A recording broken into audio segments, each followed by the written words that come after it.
We are Liz and Lisa from the Fairfax County Wastewater Management Program. In Fairfax County, we are responsible for managing over 100 million gallons of wastewater every day. The county owns and operates the Noman M. Cole Jr. water recycling facility where much of this water is cleaned. This wastewater comes from businesses, homes, and schools. A lot goes into cleaning and collecting wastewater before it is released back into the environment. Using our interactive sewer science lab, we will walk you through the processes we use to clean water. Through this course, you will become aware of water quality issues that we face.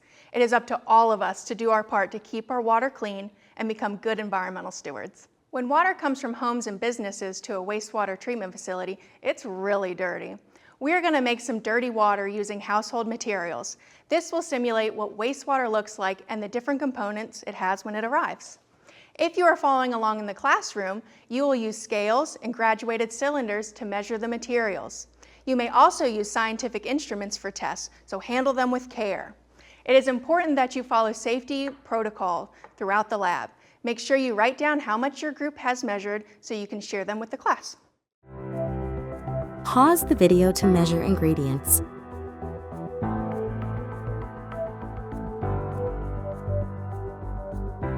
After the materials are measured, we will add them to this tank of clean water and mix. Each of these materials represent something like dyes, plastics, chemicals, extra nutrients, urine, or cooking residue. With all of that mixed into the water, it is hard to believe that we can clean it up. But that is what we do. Imagine what water quality would be like if we didn't remove all of this. Gross. At the treatment facility, we test the water throughout many different processes to make sure water is cleaned properly and that there are no unexpected pollutants along the way. Our first sample will be our influent. Influent is untreated wastewater that a treatment facility receives through sewer lines. Some common tests are pH, ammonia, and turbidity. pH tells us how acidic or basic the water is and can handle harmful chemicals. We test for ammonia or nitrogen in the water. Ammonia is a compound found in urine as well as cleaning products, so it is very important to track. Turbidity measures how cloudy the water is. You can imagine that this water will be more turbid because all of the different stuff mixed in. Follow the instructions for the different tests you will be conducting and where to record your results. Pause the video to complete test 1.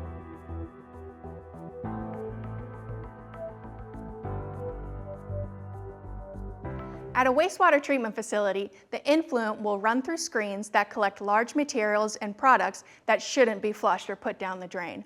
The most common item that these screens collect are wipes. Even when labeled flushable, they do not break down like toilet paper. They can clog your pipes in your home and create blockages in county sewers. Wipes tangle in our machinery and equipment and release chemicals and plastics into the water. If you use wipes, you should put them in the garbage instead of flushing them. Next, the water moves to our first process. These tanks are called primary sedimentation tanks. In the primary process, we let gravity and the physical properties of the material do all the work. This does not use any energy. Look at this tank. Different items are floating on top and sinking to the bottom of the tank. The floating items are called scum, and sinking items on the bottom are called sludge. At the treatment plant, the scum and sludge are removed from the tank for further treatment and disposal. In the tank, you can see that the oil we added makes a greasy layer within the scum. At home, pour grease in a leak-free container and throw it in the trash. It should never go down the sink because it can lead to pipes being clogged and backups within your homes. The water in the middle of the tank is the water that we will test and continue to clean. There are 3 process categories used to clean water: physical, biological, and chemical. This is an example of a physical process because gravity is doing all the work. We are now ready to test our primary effluent. Effluent is treated water that is flowing out of a tank into another process. Again, each group will be assigned a test to perform. Listen to your teacher about testing and recording your results. Discuss your results and the possible reasons why data changed or didn't change. Pause the video to complete test 2.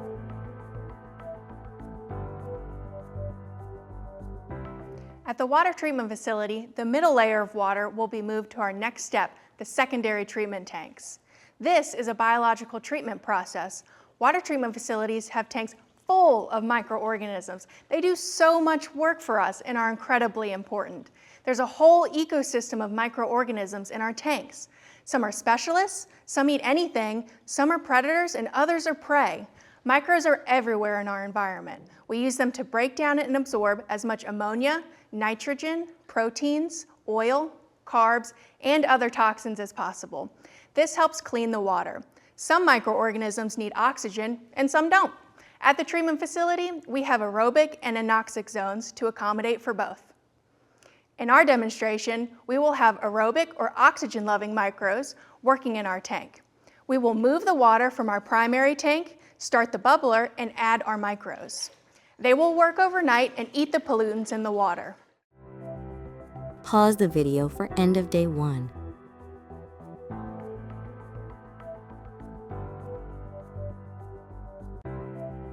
Welcome back.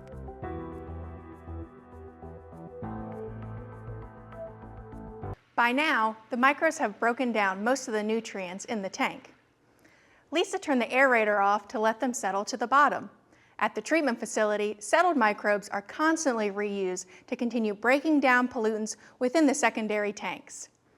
The next treatment process is called advanced treatment, with a chemical and physical process. We do this by adding a chemical called aluminum sulfate, or alum for short.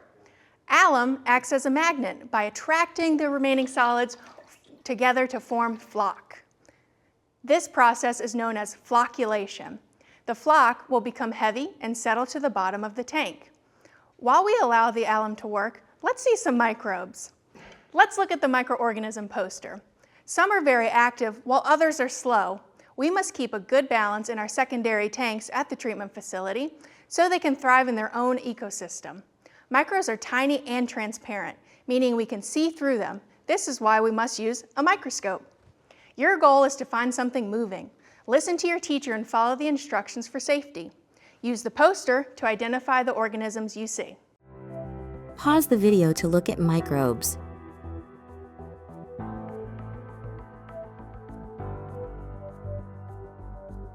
Now that you have seen the microbes and the alum has settled some of the solids, let's perform our tests. Don't forget to record and share your results. Discuss your results and the possible reasons why your data changed or didn't change. Pause the video to complete test 3.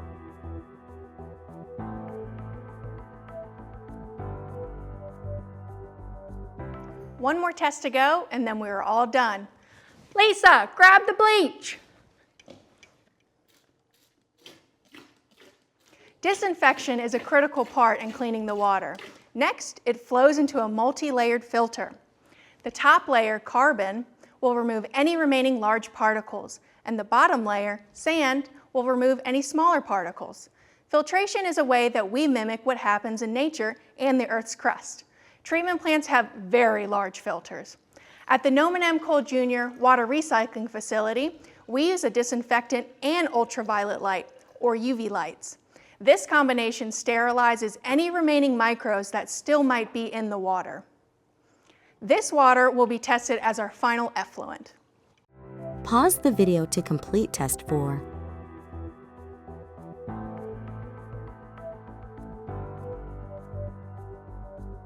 Wastewater treatment plants have strict guidelines about the quality of water that is released.